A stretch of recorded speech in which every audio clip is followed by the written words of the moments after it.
मला वाटतं कुठल्या पक्षाचा मोर्चा नाही, जसं त्यांनी सांगितलं होतं कुठलाही झेंडा नाही, मराठी हा अजेंडा. त्या मराठी अजेंड्यानंतर एखादी घटना घडली, ती सुद्धा त्यांच्या समोरच्या माणसाच्या अरेरावीमुळे घडली, न पेक्षा घडली नसती. पण ती घडल्यानंतर ज्या पद्धतीनं मराठी माणसाचं उच्चाटनच करायचं जो काही सत्ताधारी पक्षानं डाव मांडलाय. कारण काल खासदार निशिकांत दुबेंचं वाक्य तुम्ही ऐकलं असेल, रात्री 3-3:30 वाजता कार्यकर्त्याला घरी जाऊन अटक करता. इथं आणीबाणी जाईना कसली. संविधानाची हत्या दिन साजरा केला बरं का. भारतीय जनता पार्टी रोज संविधानाची हत्या करते, रोज.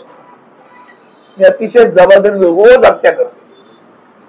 एकच महाराष्ट्रातील जनतेसाठीच विचारतो, गेल्या 3 वर्षात महाराष्ट्रात एकही नगरपालिका, महानगरपालिका, जिल्हा परिषदेची निवडणूक झाली नाही.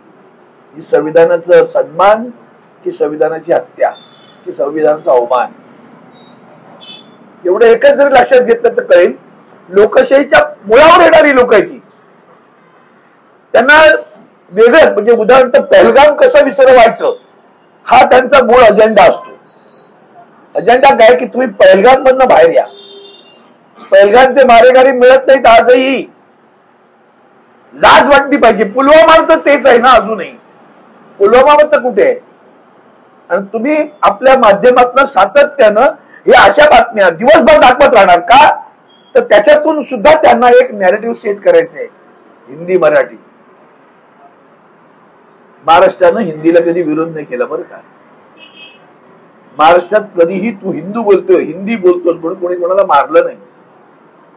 महाराष्ट्रात आणि मुंबई राजधानीत हिंदी सिनेमाची सगळी बॉलिवूड ज्याला म्हणतात ते तिथं आहे. ते संपन्न झालं, प्रगत झालं मुंबईत, महाराष्ट्रात. महाराष्ट्रातल्या कुठल्याही गाव खेड्यातल्या माणसाने पण कोणाला मारलं नाही. मग कशासाठी करताय दांग बेटा. तुम्हाला सगळ्यांना एक आठवण करून देतो. सुशांत सिंग नावाच्या एका कलावंतानं आत्महत्या केली. कलावंत होता, त्याची आत्महत्या झाली. पोलिसांच्या चौकशी सरळ निष्पन्न झालं. बिहारच्या निवडणुकीत कमळ लावून भारतीय जनता पार्टीने प्रचार सुशांतचा फोटो लावून केला. तुम्ही नाही भूलेंगे. काय संबंध होता हो सांगा. विधानसभेच्या निवडणुकीत सुशांत सिंगची आत्महत्या आणि बिहारच्या निवडणुकीत तुम्ही नाही भूलेंगे. कळत नाही का आपल्याला अजूनही. आता स्वतः तेच चालू आहे. ते सगळं बिहारच्या निवडणुकीसाठी सुरू आहे. आणि मग तिथे त्याचं पोलरायझेशन ज्याला म्हणतो, ते ध्रुवीकरण कसं करावं, त्याचा हा सगळा त्यांचा ते कपट कारस्थानी लोकांची टीम आहे त्यांच्याकडे. ते नावानिशी करत नाहीत बरं का. तुम्ही समाज माध्यमांवर जा, सोशल मीडिया त्याच्यावर जा, बिन नावाचे असतात सगळे. बापच नसतो त्यांचा. पाकड्या तिकड्या घाणेरड्या टीका करणारी माणसं सतत चालू असतं ट्रोलिंग. पैसे देऊन ट्रोलिंग साठी बसवलेली टीम आहे. महाराष्ट्र विकला जातोय असं त्यांना वाटतं. कारण दुबे काय म्हणाला, हेच तर शिवसेना उद्धव बाळासाहेब ठाकरे पक्ष म्हणतोय ना, महाराष्ट्रातलं उद्योग गेले. तुम्ही काय म्हणाला, तुमच्याकडे काय आहे, तुमच्याकडे एकतरी उद्योग आहे का. सेमीकंडक्टर पण गुजरातला गेलं.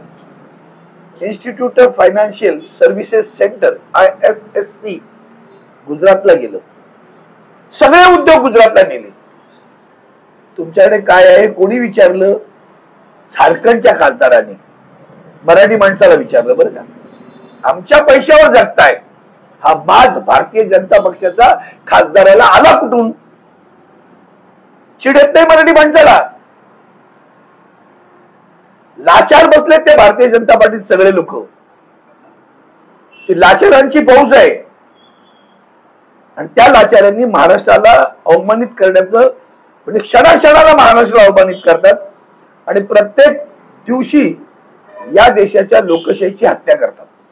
म्हणून याचा निषेध करताना काल सुद्धा जी घटना घडली, ती काय घटना तिथे घडली, मोर्चा काढू देणार नाही, त्यांना मोर्चा काढू देता. ही लोकशाही.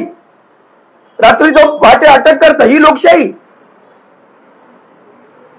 मराठी माणसं आता तरी जागावं बरं का. तुम्ही कोकणात असाल पण कुणाला मत देता एवढं लक्षात ठेवा. लाचारांची फौज कोकणाने उभी नाही करता कामा. उभ्या देशात काँग्रेस भरघोस मताने जिंकत होती. एकमेव कोकणात होती तर फक्त एकच खासदार विरोधी पक्षाचा आला होता. 48 पैकी 47 खासदार काँग्रेसची निवडून आले होते. हे अशी कोकणाची भूमी होती. ती स्वाभिमानींची भूमी होती. त्या भूमीमध्ये बॅरिस्टर नाथपै होते. त्या भूमीमध्ये मधु दंडवते होते. आता कोण आहेत तुम्हीच विचार करा. भाई, मराठी माणसाच्या मोर्चाला महाराष्ट्रामध्ये परवानगी मिळत नाही असा मनसेचा आरोप आहे. मला वाटतं आता मी त्याच्यावर बोललो की परवानगी कशाला, म्हणजे मुळात कशासाठी मोर्चा आहे, मराठी भाषेच्या संदर्भात आहे ना. मग त्याला विरोध करत सगळे एकवटतात आणि आम्ही जातीपातीत विखुरलेली मराठा, ब्राह्मण, ओबीसी, धनगर, आदिवासी हे तर त्यांना हवंय. हे अजूनही आम्हाला कळत नाही. एक आठवण करून सांगतो कसं करतात ते. आदरणीय उद्धवजी ठाकरे साहेब राज्याचे मुख्यमंत्री होते तेव्हा एसटी महामंडळाचं आंदोलन झालं. ते एसटीच्या कर्मचाऱ्यांना आता पुढे मिळाली असेल बुद्धी तर बघू दे जरा. मी स्वतः तेव्हा अनेक मेसेजेस दिलेत त्यांना. काय म्हणत होते, एसटी महामंडळाचं विलिनीकरण करा. खोत, पडाळकर, सदावर्ते, द ग्रेट, मूर्ख लोकांची टीम, ही 3 माकडं आहेत ना तशी होती. नाच नाच सगळ्या उभ्या महाराष्ट्रात नाचले. भारतीय जनता पार्टीचा आमदार प्रत्येक जिल्ह्यातील आमदार जाऊन एसटीचे डेपो बंद करत होता. तुमचं 2.5 वर्ष सरकार झालं त्या मेन्याच्या नेतृत्वाखाली. आता वर्षभर होत आलं. काय केलं, एसटीचं विलिनीकरण झालं का? एसटीच्या कर्मचाऱ्यांना आता तरी सद्बुद्धी आली असेल का? आणि सर्वात वर्ष महाराष्ट्राने याच्यात धडा शिकला का? माझा महाराष्ट्र मराठी म्हणून धडा शिकतोय का की भारतीय जनता पार्टी कशी विषय बाजूला घेऊन जाते? आज त्यांना काय कोणी प्रश्न विचारत का? एसटीचे कर्मचारी रस्त्यावर विचारत नाही, हो आमचं विलिनीकरणाचं काय झालं? त्या तिघांना का नाही धरत त्याचे एसटीचे कर्मचारी? तुमच्यामुळे आम्ही रस्त्यावर उतरलो होतो, तुमच्यामुळे आम्ही महाराष्ट्र बंद केला होता. उद्धवजींना फक्त त्रास देण्यासाठी बंद झाला होता. कळलं आता ते? एका चांगल्या माणसाला कारभार करू द्यायचा नाही ही भारतीय जनता पार्टीची नीती आहे. नीतीने अनीती आहे, कपटी नीती आहे. महाराष्ट्राच्या मुळावर येणारी माणसं आहे ती लक्षात ठेवा. अजूनही आपल्याला कळत नाही. मी परवाही म्हटलंय बंच ऑफ थॉट्स. हे जे नागपुरी बंच ऑफ थॉट्स आहेत ना ते असे आहेत लक्षात ठेवा. ते अजूनही आपल्याला समजत नाही. तिथं आपल्याला अडकवून ठेवायचं कशात तरी आणि त्यांना त्याचं कार्यभाग उरकून घ्यायचा. हे आपण सगळ्यांनी ओळखलं पाहिजे वेळीच असं मला वाटतं. शशिकांत दुबे म्हणजे खासदार आहे भाजपचे. शशिकांत दुबे असं म्हणजे काल वक्तव्य केलं होतं की ठाकरे बंधू हे दोन्ही आमच्या पैशावरती जगतात. मराठी म्हणून जगतो असं बोलले ते. तुम्ही लोक का तुम्ही हे केलंय का, कॉन्ट्रॅक्ट घेतलंय का नॅरेटिव्ह सेट करायचं? भाजपचा नॅरेटिव्ह सेट करताय तुम्ही. कळलं तुम्हाला? नका करू. मराठी अख्खा महाराष्ट्राचा उमान येतो. आमच्या पैशावर जगताय असं ते म्हणाले महाराष्ट्राला. हेच आहे तुमचं. यावेळेस पडतात नॅरेटिव्ह सेट करणं. आता यांनी कसं केलं बघा. प्रश्न कसा विचारला, बाजूला न्यायचंय. अख्ख्या महाराष्ट्राचा अपमान झाला ते नाही, बाजूला न्यायचा विषय. कळलं तुम्हाला? म्हणजे पुन्हा भाजप वेगळी. अरे पण तू भाजपचा खासदार आहे. विचारा ना महाराष्ट्राच्या मुख्यमंत्र्यांना तुलाही मान्य आहे का? विचार त्या लाचार मिंध्यांना आणि सगळ्यांना विचारा ना.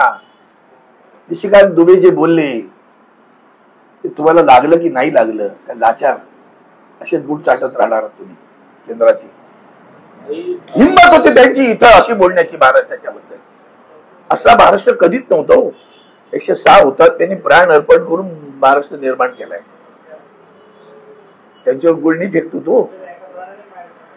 आम्ही शंडासारखे इथून डायव्हर्ट ताबडतोब.